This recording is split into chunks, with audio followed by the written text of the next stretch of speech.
Alors bonjour à tous. Ça fait maintenant quelques jours que j'ai pas pris la parole pour des raisons personnelles. Et aujourd'hui, j'ai envie de participer à cette parole retrouvée de ceux qui ont été victimes dans leur vie de viol, d'agression sexuelle. Je viens d'écouter à l'instant les propos du député Kettel, qui était interrogé par Bruce Toussaint, plutôt qui témoignait du viol dont il avait été victime à l'âge de 11 ans. Alors aujourd'hui, il est important que les victimes d'agressions sexuelles, quelles qu'elles soient, puissent parler, sans honte de parler. C'est la raison pour laquelle j'ai décidé, moi aussi, de faire part de mon expérience.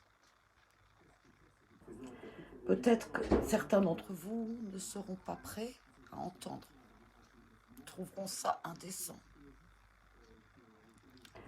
Mais si nous ne parlons pas, comment les choses pourront-elles changer? Moi, j'étais une petite fille, entre 0 et 3 ans. Ma vie a changé. Je m'en suis aperçue comment? Je m'en suis aperçue tout simplement à partir de photographies. À partir de 3 ans, mes yeux n'étaient plus les mêmes. J'ai subi des actes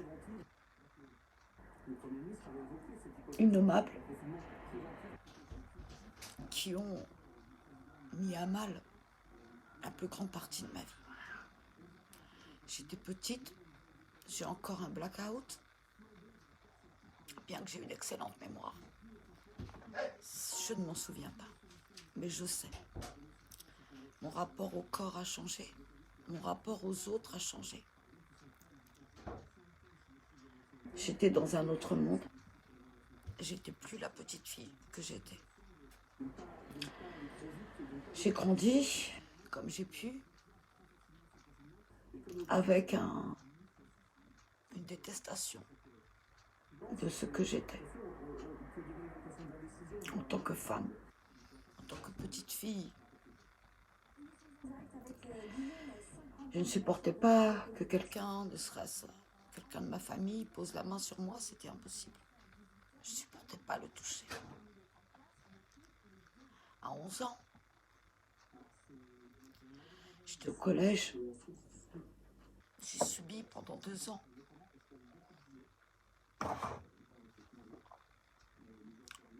un harcèlement sexuel permanent de la part de camarades de classe. J'en ai jamais parlé. J'en ai parlé beaucoup plus tard. Ça a dévasté mon adolescence. Ça a engendré chez moi un rapport à moi-même très difficile. Un rapport aux autres extrêmement difficile également. Un rapport à l'homme très difficile. À 11 ans également, un professeur, une voiture, moi dedans, des mains, un blackout. Je me souviens pas. Je me souviens pas. J'ai gardé tout ça pendant des années. Des années.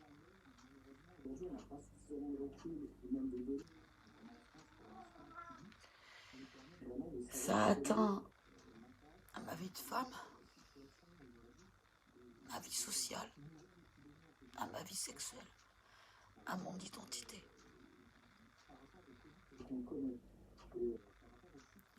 J'ai jamais aimé ce corps. jamais aimé ce reflet dans le miroir,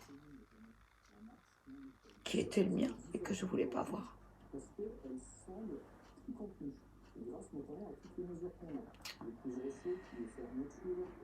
Et puis, je ne sais pas pourquoi, quand mon papa est parti en 2008, ma vie s'est arrêtée. Et c'est à ce moment-là, j'avais 33 ans quand mon papa est parti. À 34 ans, j'ai dit à ma mère de ce que j'avais subi d'agression sexuelle. Parce que c'était bien ce que j'avais subi. J'en ai parlé, j'ai nommé, j'ai posé des noms. On m'a dit que je mentais. Et on m'a dit qu'il ne fallait surtout pas que je remette en question la probité de cet instituteur qui était reconnu dans la commune. Alors, j'ai fermé ma bouche et j'ai gardé ça. Je le garde encore.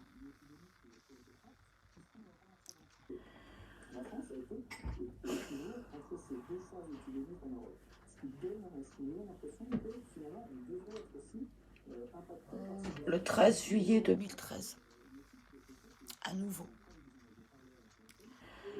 un étranger a fait effraction, m'a touché. Tentative de viol qui a été requalifiée en attouchement sexuel. Je suis passée au tribunal.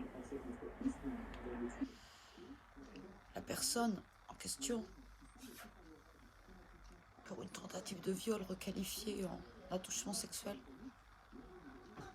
a été condamnée à 6 mois de prison avec sursis et une inscription au fichier des délinquants sexuels. On m'a accordé 1 500 € de dommages-intérêts. Cette personne, je la croise régulièrement dans les rues de Meaux. Et puis, comme si ça ne suffisait pas. Et ça, c'est quelque chose que beaucoup ne comprennent pas. Mon compagnon, pas celui avec lequel je vis depuis 5 ans, mais mon compagnon,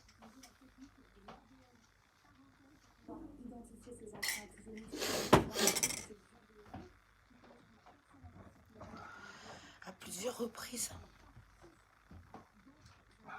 m'a violée.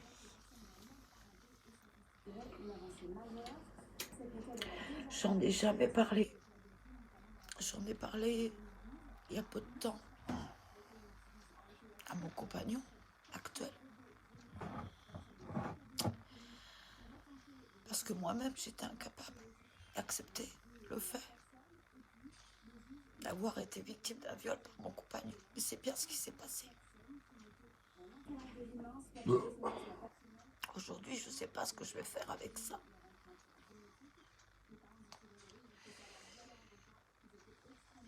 Est-ce que je vais aller à la justice? Est-ce que je ne vais pas y aller?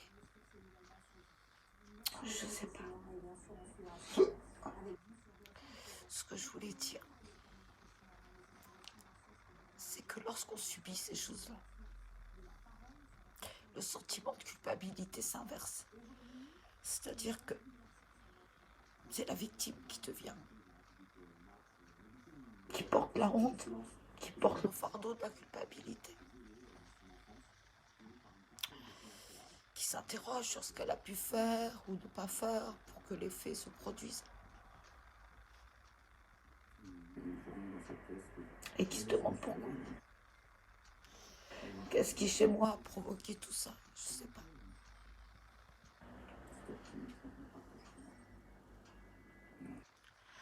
Pourquoi j'en parle aujourd'hui? Parce que ça fait longtemps que j'ai envie d'en parler. Et que tous ces gens très médiatiques qui parlent, c'est très bien. Mais la parole, notre parole à nous victimes, femmes ou hommes, parce qu'il y a aussi des hommes victimes de viol, d'agression sexuelle. Il n'y a pas de honte. La honte ne doit pas être de notre côté. La peur ne doit pas être de notre côté. Il y a un problème auquel nous sommes confrontés. Qu'il s'agisse d'inceste, de viol, d'attouchement sexuel, d'agression sexuelle.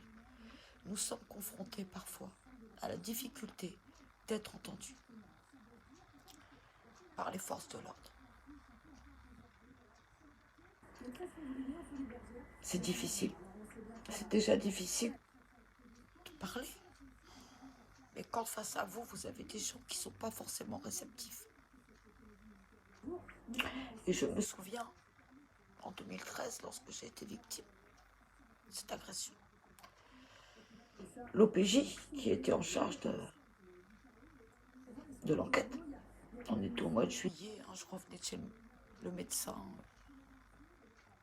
il faisait chaud, j'étais en chambre. Et l'OPJ m'a dit, mais il fallait vous habiller autrement. Et là, ça a fait boum dans ma tête. Ça a fait boum. Parce qu'on remettait sur moi la responsabilité de ce qui venait de m'arriver.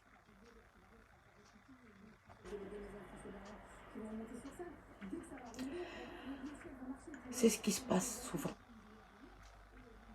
malheureusement. Et c'est ce qui fait peut-être aussi que beaucoup de femmes, d'hommes n'osent pas parler.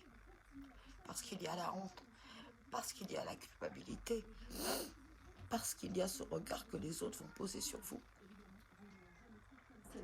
Vos proches,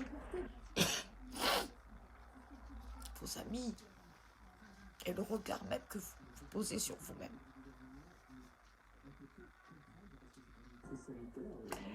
Imaginez que j'ai réalisé qu'à 34 ans, que j'ai parlé qu'à 34 ans, et qu'on m'a pas cru, et qu'on m'a dit de me taire. Aujourd'hui, les délais de prescription pour ces 3 personnes sont dépassés. Je ne peux pas agir au niveau de la justice pénale, éventuellement au niveau de la justice civile. Mais qui va croire? Qui va croire une parole tue pendant... J'ai 46 ans aujourd'hui. Qui va la croire?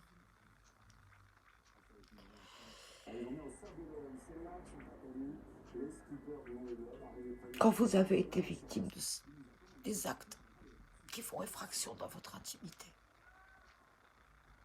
vous n'êtes plus la même. Vous n'êtes plus le même. Et vous allez trouver ça stupide. Et quelque part, cette expérience a aussi changé mon regard sur les autres, m'a rendue plus humaine.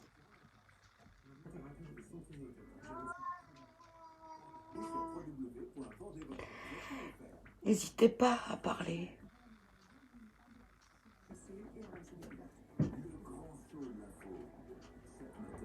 Parlez pour ceux qui ne peuvent pas parler.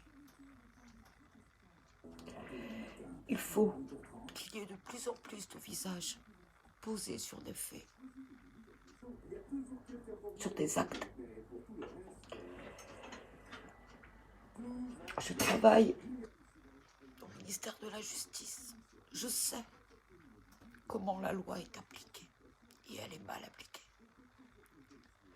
Tous ces crimes sexuels qu'on correctionnalise, c'est-à-dire un viol devient une agression sexuelle, tout simplement parce que les cours d'assises sont engorgées. C'est sous-victimes qu'on crée pour des questions d'organisation des audiences. Ce n'est plus entendable. Ces peines, qui ne sont même pas des peines,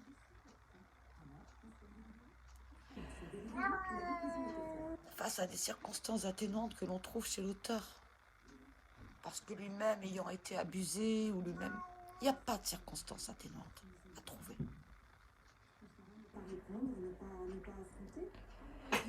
La clémence des magistrats, à l'égard des délinquants sexuels ne doit plus être. Personnellement, j'ai eu, dans l'exercice de mes fonctions, en face de moi, un homme qui venait demander un dossier d'aide juridictionnelle pour faire appel. Il venait d'être condamné par le tribunal correctionnel à 2 ans de suivi socio-judiciaire pour agression sexuelle sur mineurs de moins de 15 ans. Et ce monsieur entendait faire appel. La justice doit faire son travail. Les lois existent. Elles doivent être appliquées. Je sais pourquoi les enfoncent pas. Il suffit de laisser passer ce qui ne doit plus passer. Vous brisez des vies. Des vies sont brisées. Parce qu'elles ne sont pas entendues, parce qu'elles ne sont pas reconnues comme victimes. Parce que l'auteur est presque sacralisé au nom de circonstances atténuantes qui n'en sont pas. Je vous dis, pour une tentative de viol requalifiée en attouchement sexuel, la personne en question a été condamnée à 6 mois de sursis. C'est quoi 6 mois de sursis? C'est rien. C'est rien. Alors sur cette question des agressions, des crimes sexuels commis sur les enfants, mais aussi sur les victimes adultes, elle doit faire l'objet d'une réflexion collective, un changement de regard, un changement des mentalités. La justice doit être en mesure d'appliquer les textes qui existent, parce que les textes existent. Sur le viol, sur les circonstances aggravantes du viol. Pourquoi la justice ne passerait que pour ceux qui sont médiatisés et ne passerait pas pour les autres? Alors, si vous êtes victime de violences sexuelles, n'ayez pas honte. Vous n'êtes pas coupable. Vous n'êtes pas responsable. L'auteur l'est. N'inversez pas la culpabilité, comme moi j'ai pu le faire. Mais déjà, Il m'a fallu des années, pour me reconnaître en tant que victime, et non pas en tant que coupable. Et jamais j'oublierai cette phrase de cet OPJ me disant « Mais vous portiez un short. déjà, faut être cramé par la police. Vous portiez un short. 13 juillet, plein été. J'ai rien provoqué. Beaucoup de choses doivent changer. Et je salue tous ceux qui ont le courage de parler. Parmi les personnes connues, comme ce député. Son témoignage est bouleversant. Bouleversant parce que l'on sent encore. On sent encore qu'à chaque mot qu'il prononce, il revit. Il revit cette scène. L'auteur, lui, ne revit pas cette scène. Quand vous avez été victime de crimes sexuels, vous les revivez en permanence. Ils sont là. Ils reviennent à un moment ou l'autre de votre vie. Ils font effraction à tout moment.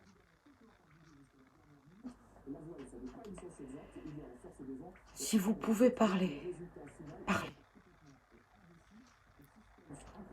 Il faut briser cette loi du silence. Les crimes sexuels, que ce soit sur enfants ou autres, ne doivent plus être un tabou aujourd'hui dans notre société.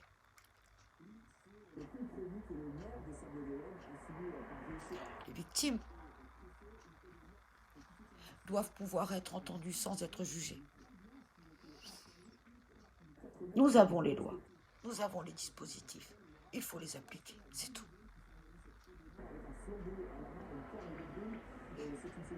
J'ai attendu 46 ans pour en parler publiquement.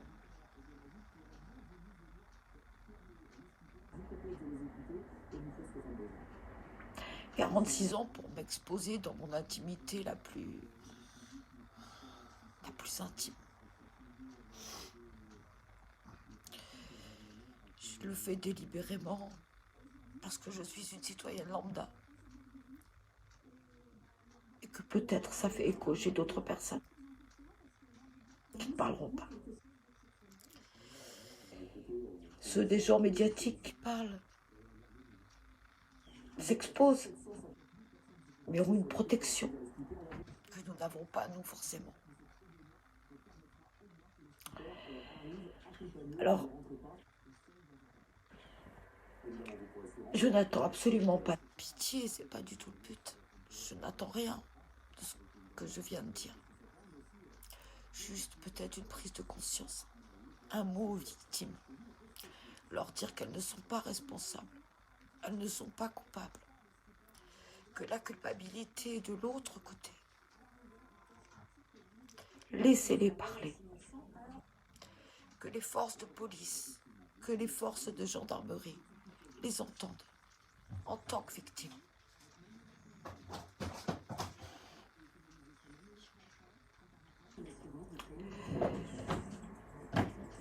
L'auteur n'est pas la victime. L'auteur est une saloperie d'enfoiré qui cache votre vie. Et la sanction pénale doit être à la hauteur des actes commis. Parce que ces choses-là, ces actes-là, je peux vous assurer que vous les portez à vie.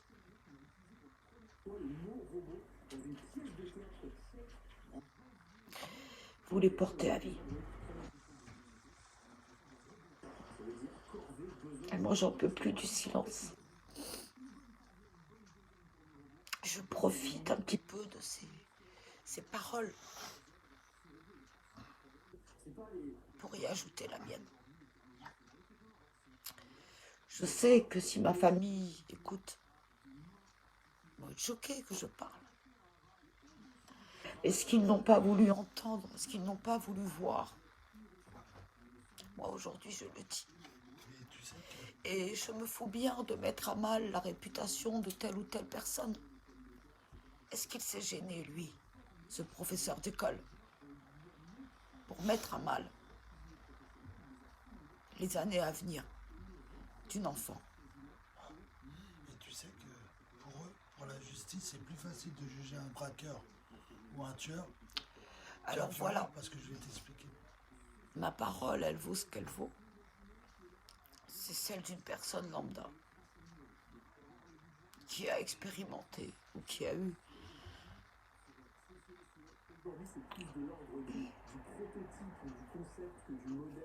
qui a été abîmé.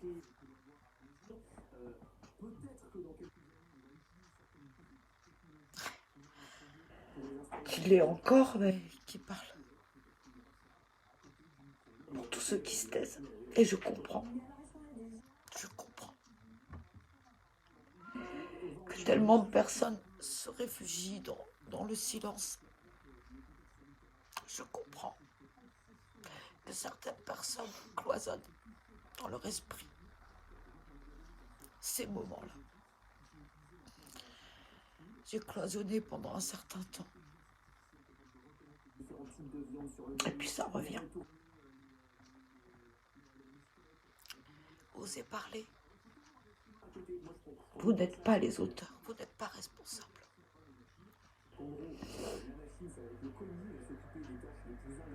Vous n'avez pas à être jugé. C'est votre agresseur qui doit être jugé. Pour ça, c'est simple. Il suffit simplement que les textes de loi soient appliqués, que nous soyons entendus au niveau des forces de l'ordre et au-delà.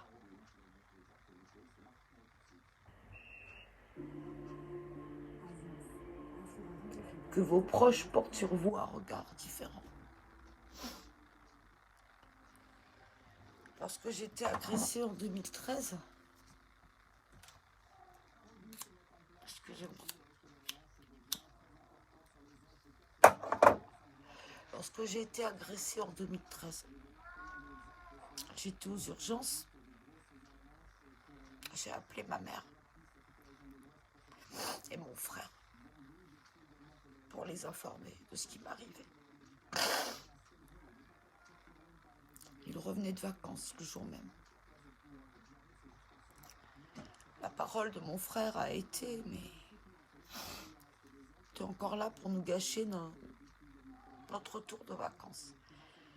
Ma mère a dit, mais comment t'étais habillée? J'ai raccroché.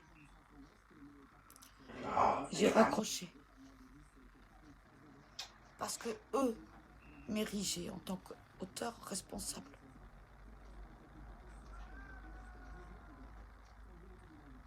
Ne faites pas subir ça à vos proches.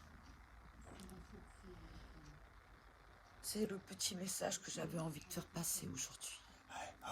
Parce que j'ai été profondément émue, touchée, bouleversée par le témoignage de ce député, que je salue par son courage. Parce qu'il a revécu chaque moment de ce drame. Ne restez pas avec le silence. Ne restez pas.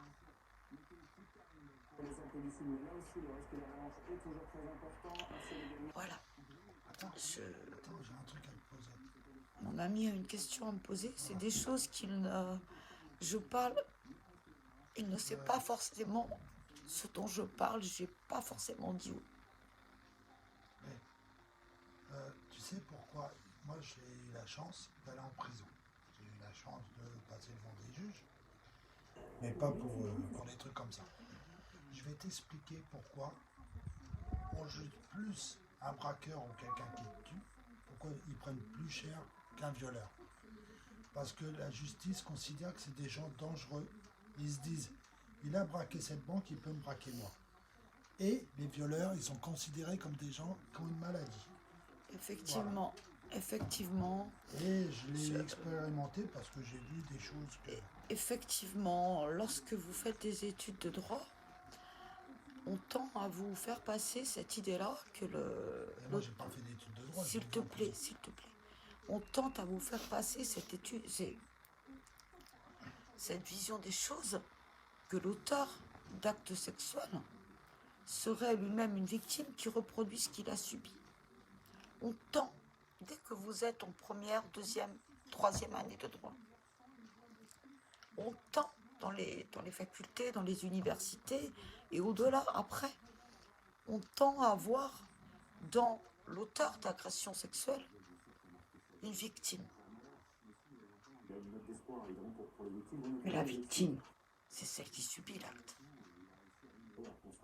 Et on tend à considérer cette personne-là, l'auteur, comme malade. Faut arrêter. Faut arrêter. Ceux qui sont malades à vie, psychiquement, suite à ces agressions-là, sont les victimes. C'est pour ça qu'ils prennent pas beaucoup. Et en matière de délinquance sexuelle, il faut savoir que les taux de récidive sont extrêmement élevés. Et ces gens-là, on les condamne à des peines minimes. Alors je ne comprends pas. Et encore une fois, et là je vois les images qui repassent devant moi, je vois cet homme, député, M. Kettel. Regardez, si vous avez la force de faire l'interview, il redevient physiquement cet enfant de 11 ans. Voyez comme il est prostré. Voyez comme il est replié sur lui-même, comme pour se protéger. Cet homme-là, par sa parole, et peu importe son appartenance à tel ou tel parti politique, cet homme-là, dans ses propos, dans sa gestuelle, dit tout de ce qu'est l'agression sexuelle pour la victime, de ce qu'est l'après. Et quand je vois les larmes de cet homme-là, qui est député aujourd'hui, je m'incline, on partage les mêmes larmes. Regardez-le, j'ai mis la vidéo sur mon Facebook. Rien ne peut vous dire autant que ces mots-là.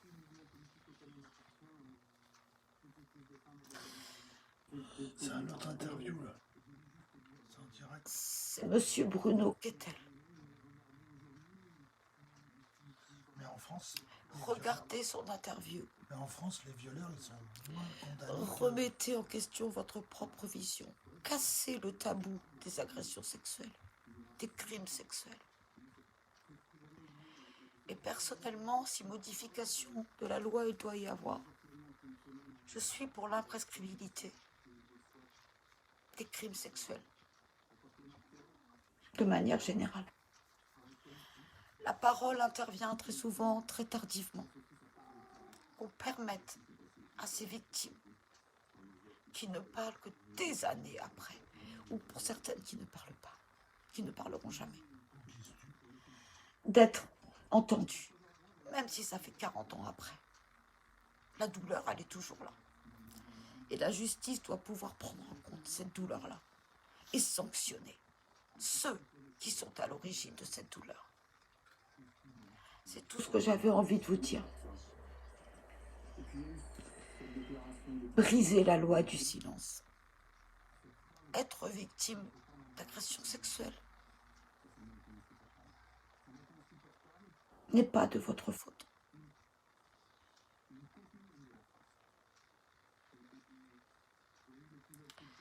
Voilà, aujourd'hui, je ne vous parlerai pas du Covid, je ne vous parlerai pas de cette attente qui n'en est pas une par rapport au confinement.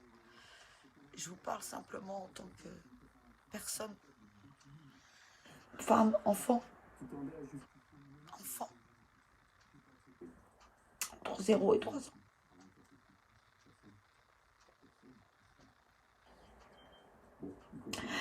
Qui a été brisé. Quelque chose a été brisé.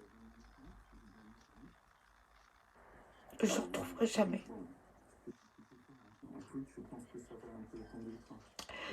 S'il vous plaît, parlez. Parlez avant que les délais de prescription ne soient implacables. Si vous pouvez parler, parlez. C'est une première délivrance. Comme tu l'as dit, la police, elle croit même pas. C'est un message aussi d'espoir que je veux faire passer. La parole. Posez des mots sur ce qui s'est passé. Sur ce qui se passe. Et oui, votre compagnon, votre mari, votre concubin, ou votre concubine, votre épouse, votre compagne, parce que ça va dans les deux sens, peut. Le viol entre époux, ça existe. Le viol entre concubins, ça existe.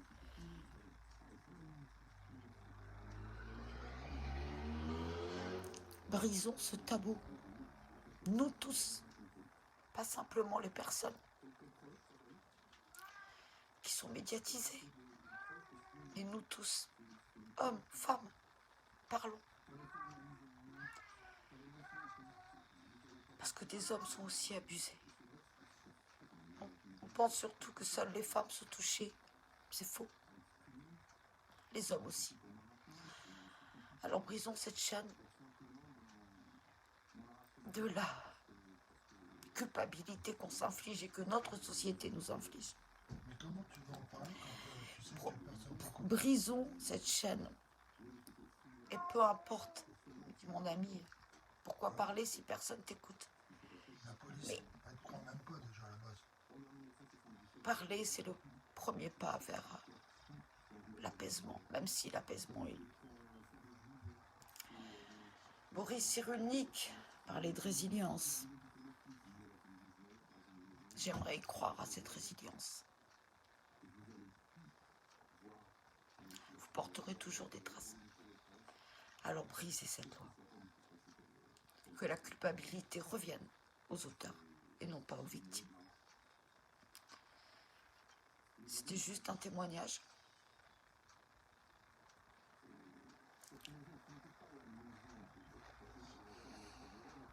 Voilà, j'ai 46 ans aujourd'hui et je parle. Et peu importe le regard que vous porterez, peu importe le jugement que vous aurez ou pas, j'ai le droit de parler. J'en use, j'en abuse souvent.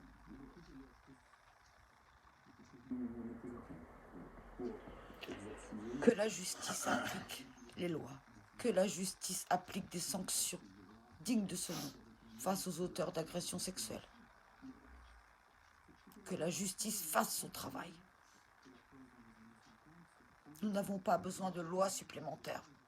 Nous avons besoin de substituts qui portent leurs couilles et de juges qui portent leurs couilles. Je suis désolée de parler comme ça, mais c'est la réalité. 6 mois de prison avec sursis, c'est rien. C'est rien face à une vie privée. Brisée, pardon. C'est rien. Alors voilà, je voulais apporter mon témoignage. Vous trouverez peut-être ça indécent de m'exposer comme ça, mais j'ai aucune limite dans la vérité, y compris dans mes moments les plus sombres. J'ai aucune limite. Parce que je sais que peut-être ça fait écho chez certains d'entre vous. Je suis d'accord avec toi, Pierre. Soyez plus fort que le silence. Si tu as été une fois au commissariat, mais que le flic ne te croit pas, à qui tu veux en parler? Effectivement, mon ami souligne la question de l'écoute dont on dispose face aux forces de l'ordre. Il y en a des biens, il y en a des pas bien. C'est un véritable problème. Il faut travailler sur la formation de nos forces de l'ordre. Voilà. T'es victime, tu vas à la police, on ne croit pas. Il y a beaucoup de choses à faire et j'espère que cette médiatisation des agressions sexuelles, des crimes sexuels, et j'en précise pour rappeler que l'inceste n'est qu'un viol. Un viol avec circonstances aggravantes. L'inceste en tant que tel n'existe pas dans le droit pénal. C'est le mot qu'on utilise vulgairement pour qualifier un viol commis par l'un des membres de l'entourage ayant ascendant sur la victime. C'est un viol. Pour éviter de saillir à la personne. Qu'on redonne le sens au mot et qu'on applique le droit.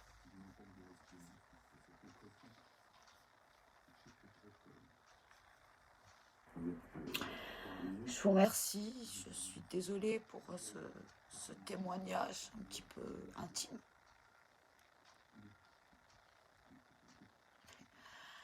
J'ai passé l'âge d'avoir des limites, j'ai passé l'âge d'avoir des tabous. Alors en tout domaine, je parle. Je vous remercie. Et j'ai en face de moi cet homme député qui se tient la tête.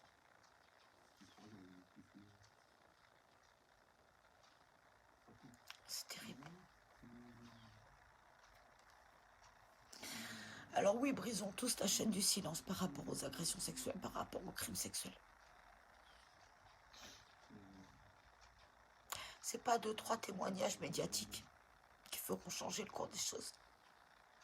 C'est à nous tous de prendre conscience de l'importance de ce tabou qui ne devrait pas en être. Inversons la culpabilité. Je me suis sentie victime pendant des années. Victime responsable. Je me suis sentie coupable. c'était pas moi la coupable. Et c'est aujourd'hui, à 46 ans, que je m'en aperçois. Imaginez tout ce qui a été caché. De rencontres, de relationnels. J'ai pas d'enfant à l'heure actuelle. J'en aurai jamais.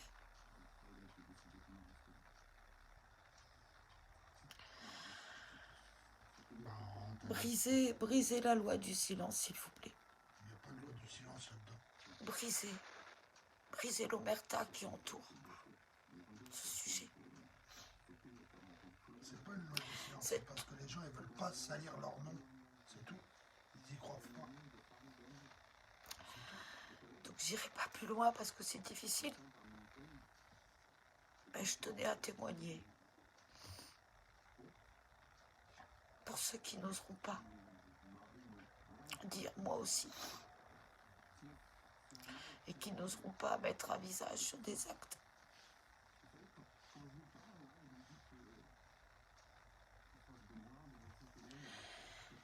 Prenez soin de vous.